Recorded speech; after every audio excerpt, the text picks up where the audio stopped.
ओम श्री साईनाथाय नमः। Good morning, Sai morning. आइए शुरू करते हैं आज का नया दिन। आइए मिलकर प्रार्थना करते हैं, अरदास करते हैं, प्रेयर करते हैं। बाबा के श्री चरणों को स्पर्श करके अपने दिन को शुरू करना है। बाबा से प्रार्थना करनी है कि बाबा, आपकी कृपा से मिली है ये नई सुबह, एक नया दिन, एक नया अवसर। अपने आप को फिर से एक नई शुरुआत के साथ अच्छा बनाने के लिए, नए रास्तों को पकड़कर उन रास्तों पर चलकर अपनी मंजिल तक जाने के लिए, जो चाहते हैं वो करने के लिए, और जो करना है उसको आगे लेके जाने के लिए। बस बाबा, आप हमारे साथ रहना, आप हमारे अंग संग रहना, आप हम पर अपनी कृपा बनाए रखना। क्योंकि इस नए रास्तों पर हो सकता है हमसे कोई गलती हो जाए, चलते चलते हम कहीं भटक ना जाएं। क्योंकि जब हम किसी रास्ते पर चलते हैं तो उस रास्ते पर बहुत सारी मुश्किलें भी खड़ी होती हैं, कहीं कहीं कांटे भी होते हैं, बहुत सारे पत्थर भी होते हैं, बहुत सारे गड्ढे भी होते हैं। तो कहीं हम किसी गड्ढे में गिर ना जाएं, इसीलिए हमें आपके प्रकाश की ज़रूरत है। उस प्रकाश की जो हमें कहीं गिरने नहीं देगा, जो हमें कहीं लड़खड़ाने नहीं देगा, कहीं भटकने नहीं देगा, वो है आपका प्रकाश, आपकी कृपा, जिसकी हम सबको बहुत आवश्यकता है।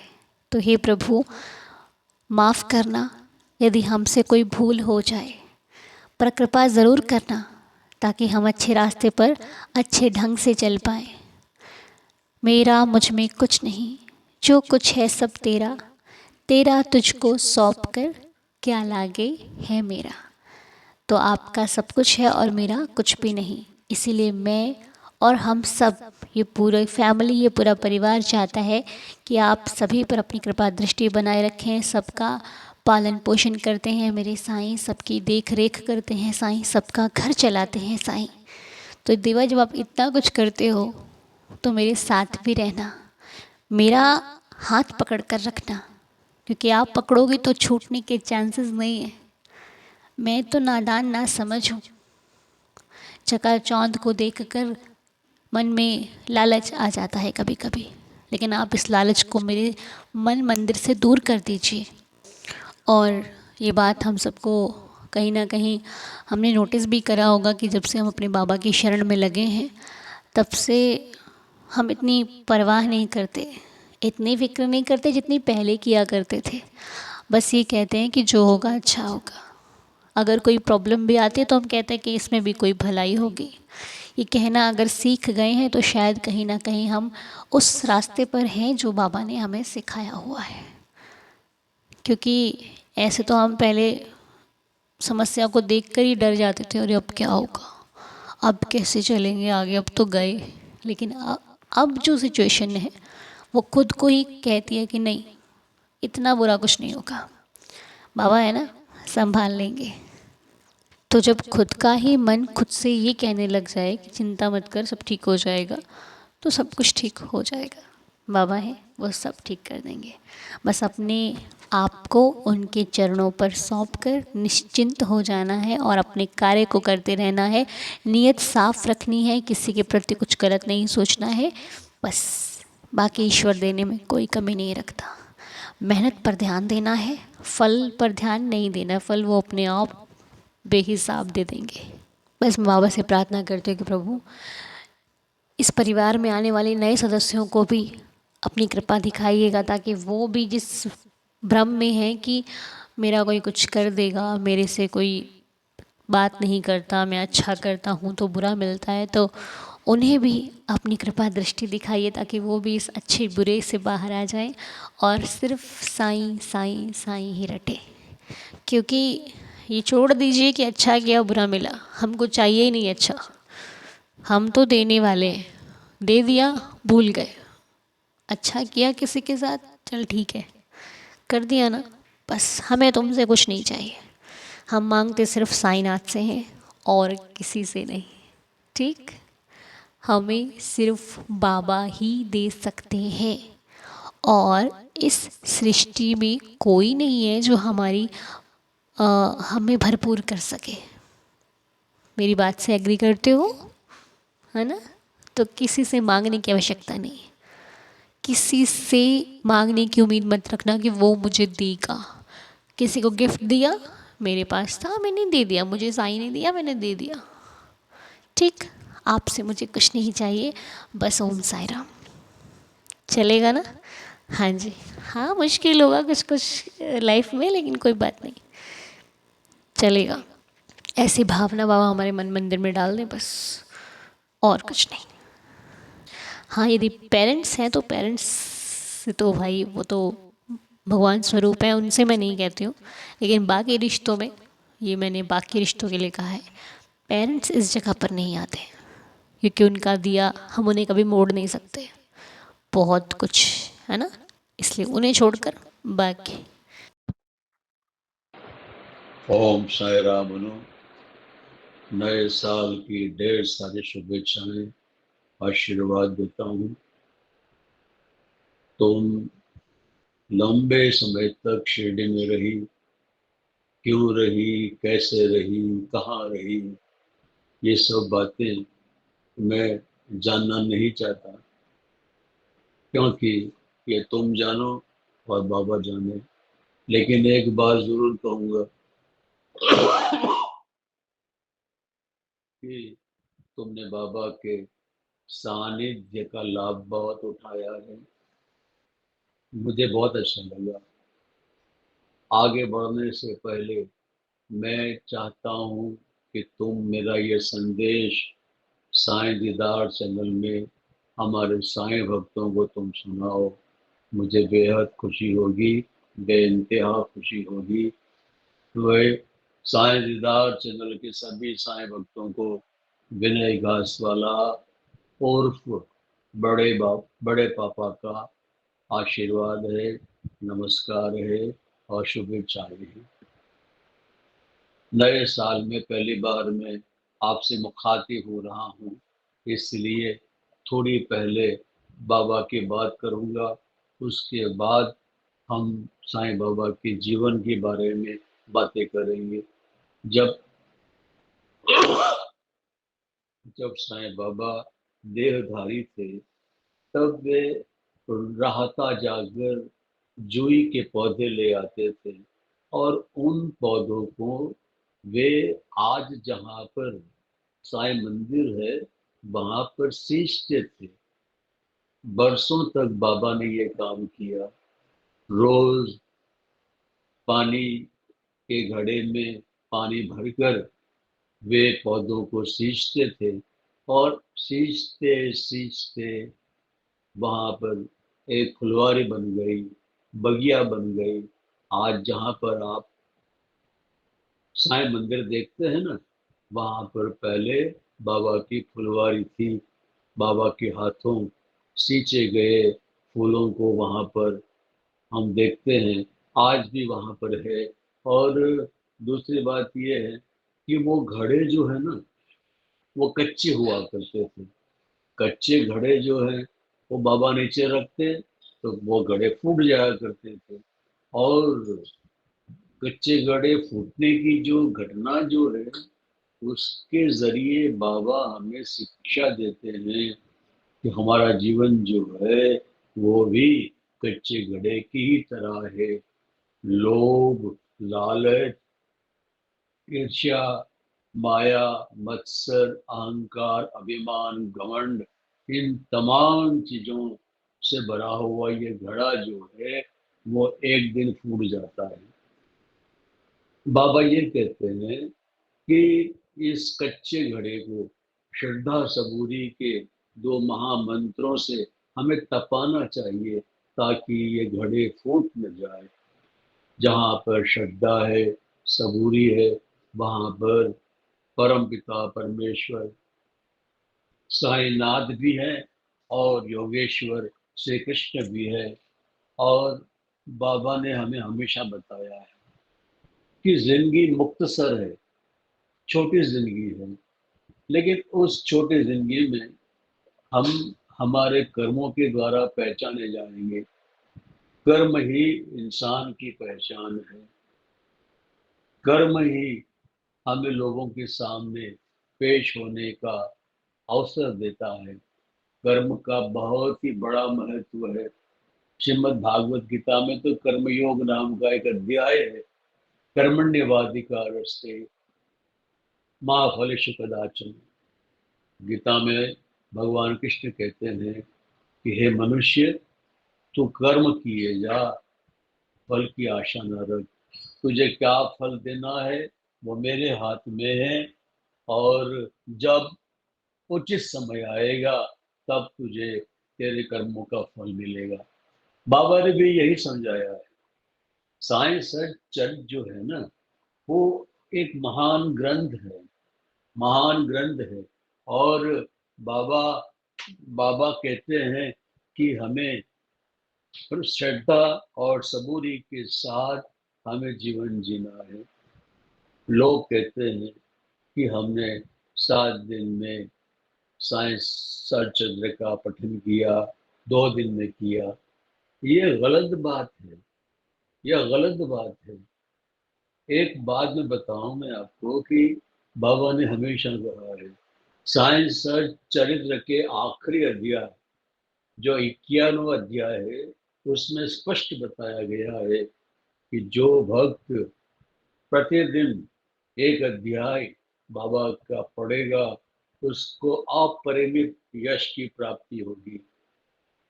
केवल पढ़ जाना नहीं है, केवल पढ़ जाना नहीं है, हमें तो बाबा के अध्याय की हर एक शब्द को अपने जीवन में उतारना है। तब कहीं जाकर साइंस चरित्र की सार्थकता होगी। यूं ही हमने पढ़ लिया, ये गलत बात है।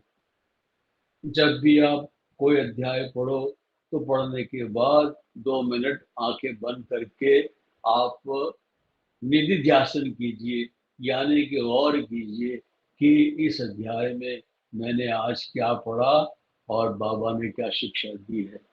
ये बहुत ही बड़ी बात है। रही बात दूसरी, श्री साईं के व्यक्तित्व की।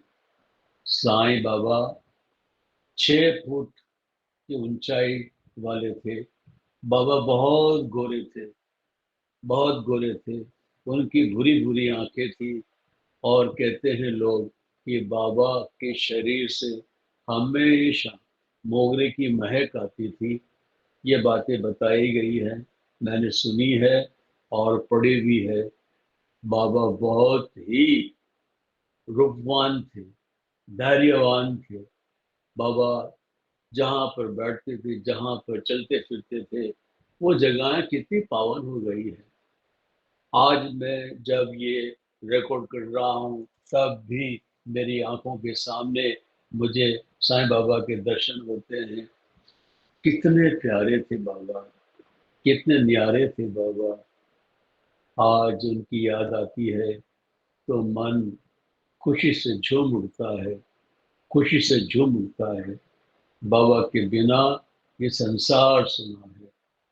जहाँ पर, जिस घर में साईं सच चरित्र का पाठ होता है, वो घर मंदिर बन जाता है। और जहाँ पर साईं सच चरित्र का पाठ नहीं होता है, वो घर घर नहीं है, वो घर मकान है सिर्फ। साईं मुझको देखना है कि कितना महान है तू, ये मेरा इम्तिहान नहीं, तेरा इम्तिहान है। बाबा को सब कुछ सौंप दीजिए। अपने में कर्तापन की भावना कभी मत लाइए कि ये मैं करूंगा, मैं, ये मैं, मेरा, मेरी निकाल दो। भगवान कृष्ण भी यही कहते हैं, श्री कृष्ण ने यही कहा है गीता जी में कि ये मेरापन छोड़ दो, कर्तापन छोड़ दो। तुम कुछ नहीं करते हो, तुम्हारे में कुछ भी करने की कोई क्षमता नहीं है। आप चल रहे हैं, वो भी आपको बाबा चला रहे हैं। आप बोल रहे हैं, आपको बाबा बुलाते हैं। आप जो काम करते हैं, वो काम बाबा करवाते हैं आपसे। इस आपका तो कुछ है ही नहीं, आपका कोई वजूद नहीं है। बाबा के सिवा आपका कोई वजूद नहीं है। आपका वजूद, आपका अस्तित्व केवल केवल केवल साईनाथ के नाम से ही है। जगत में अगर आप साईं दास के नाम से पुकारे जाएंगे, पहचाने जाएंगे, तो यकीनन आपको साईं की प्राप्ति शीघ्र काल में हो जाएगी। इसलिए हमेशा बाबा का ध्यान धरो, सुबह में उठकर बाबा को याद करो, सोते समय बाबा से कहो कि हे साईनाथ, आपकी बड़ी कृपा है कि आज पूरा समय अच्छी तरह से बीता। और अगर आप घड़ी पहनते हैं हाथ में, तो घड़ी को उतार कर बाबा के सामने हमेशा रात को रख दीजिए और इतना कहिए कि वक्त को अपनी मुट्ठी में कैद करने वाले मेरे साईनाथ भगवान, काल चक्र को नियंत्रित करने वाले साईनाथ भगवान, प्रतिकूल समय को अनुकूल बनाने वाले मेरे साईनाथ भगवान, आपके चरणों में मैंने अपना समय, अपना जीवन रख दिया है। आप ही संभालिए इसे। इस जीवन पर मेरा कोई अधिकार नहीं है, मेरा कोई अधिकार नहीं है। मेरी धड़कनें आपकी दी हुई है, मेरी सांसें आपकी दी हुई है। आप ही मेरे समय को संवारिएगा। देखिए, जब आप सुबह में उठेंगे तो आपका नया दिन बाबा के सुमिरन से शुरू होगा। आपको तुरंत ही बाबा की याद आ जाएगी। इसलिए पल पल जब भी मौका मिले, चाहे कहाँ पर भी आपको मौका मिले, आप केवल साईं का सुमिरन कीजिए। अनु भी यही बात कहती है। आज एक लंबे समय के बाद मैं आपके सामने मुखातिब हूँ, और साईं अनु जो है वो आपका ध्यान रखती है, साईं का प्रचार प्रसार करती है। उसकी वाणी में एक दिव्यता है, नव्यता है, भव्यता है। भले ही बीच बीच में वो अपने कामों में व्यस्त होने के कारण आप तक पहुंच नहीं पाती है, तो मैं उसके बदले आपसे क्षमा चाहता हूँ। और मैं उम्मीद रखता हूँ कि अनु आपके बाद हमेशा आपको साईं प्रार्थना जल्द से जल्द सुनाएगी। ये मेरा वादा है आपसे। अनु बेटा, तुम बहुत ही नेक काम कर रही हो, बाबा का प्रचार प्रसार कर रही हो। तुम्हारे रोम रोम में साईनाथ बसे हुए हैं, और यही साईनाथ तेरी कायनात को, तेरे जीवन को स्वच्छ सुंदर बनाए। मैं ये कामना करता हूँ, अभिलाषा रखता हूँ। घर में सब खुशहाल होंगे। सबको मेरी आशीष है, प्रणाम है, नमस्कार है। और साईं दीदार चैनल के सभी साईं बंधुओं को मैं एक ही आह्वान करता हूँ कि इस साल जब भी मौका मिले, बाबा से विनती करना, गुजारिश करना कि बाबा मुझे शिरडी बुला लो, बाबा मुझे शिरडी बुला लो। देखना, अगर आपका संकल्प बलिष्ठ होगा, बलवान होगा, साफ सुथरा होगा, नेक दिल होगा, तो बाबा आपको जरूर शिरडी बुलाएंगे। मैं अगले सप्ताह 13 से 16 तारीख तक शिरडी जा रहा हूँ। वहां पर दुबई स्थित विश्व सहानी जी के द्वारा इंटरनेशनल साईं यूथ फेस्टिवल का आयोजन किया गया है। वहाँ पर मनोहर उदास जी की भजन संध्या है, वहाँ पर विश्व याग है, और वहाँ पर बहुत बड़े बड़े जो वक्ता है वहाँ पर आ रहे हैं। सुमित पंडा जी आ रहे हैं, पवार काका आ रहे हैं, और बहुत सारे लोग आ रहे हैं। ये 4 दिन मैं शिरडी में बिताऊंगा, और मैं चाहता हूँ कि मैं प्रतिपल बाबा को याद करके शिरडी में बाबा के दर्शन पाता रहूं। बहुत कुछ मैंने कह दिया आज। आप सबको फिर से मेरे आशीर्वाद है, शुभेच्छाएं हैं, नमस्कार है। और अनु बिटिया को मेरा ढेर सारा प्यार, उसके परिवार को ढेर सारा प्यार मैं दे रहा हूँ। ओम साईं, ओम साईं, ओम साईं। सबका मालिक एक, सबका मालिक एक, सबका मालिक एक। आइए अब हम सभी मिलकर 11 वचनों का पाठ करते हैं। ओम साई राम। जो शिरडी में आएगा आपद दूर भगाएगा, चढ़े समाधि की सीढ़ी पर पैर तले दुख की पीढ़ी पर, त्याग शरीर चला जाऊंगा, भक्त हेतु दौड़ा आऊंगा। मन में रखना दृढ़ विश्वास, करे समाधि पूरी आस। मुझे सदा जीवित ही जानो, अनुभव करो सत्य पहचानो। मेरी शरण आ खाली जाए, हो तो कोई मुझे बताए। जैसा भाव रहा जिस जन का, वैसा रूप हुआ मेरे मन का। भार तुम्हारा मुझ पर होगा, वचन न मेरा झूठा होगा। आ सहायता लो भरपूर, जो मांगा वो नहीं है दूर। मुझ में लीन वचन मन काया, उसका ऋण ना कभी चुकाया। धन्य धन्य वह भक्त अनन्य, मेरी शरण तज जिसे न अन्य। अनंत कोटि ब्रह्मांड नायक, राजाधिराज योगिराज परब्रह्मा, श्री सच्चिदानंद सद्गुरु साईनाथ महाराज की जय। बाबा के श्री चरणों में कोटि कोटि प्रणाम करते हुए आज की प्रार्थना को यहीं पर संपूर्ण करते हैं। बाबा की असीम कृपा से आप सभी का दिन शुभ और मंगलमय रहे। जो होगा अच्छा होगा। दिन शुरू कीजिए, सब बेहतर है। मिलेंगे आपसे बहुत जल्द। तब तक के लिए ओम साई राम, जय जय साई राम।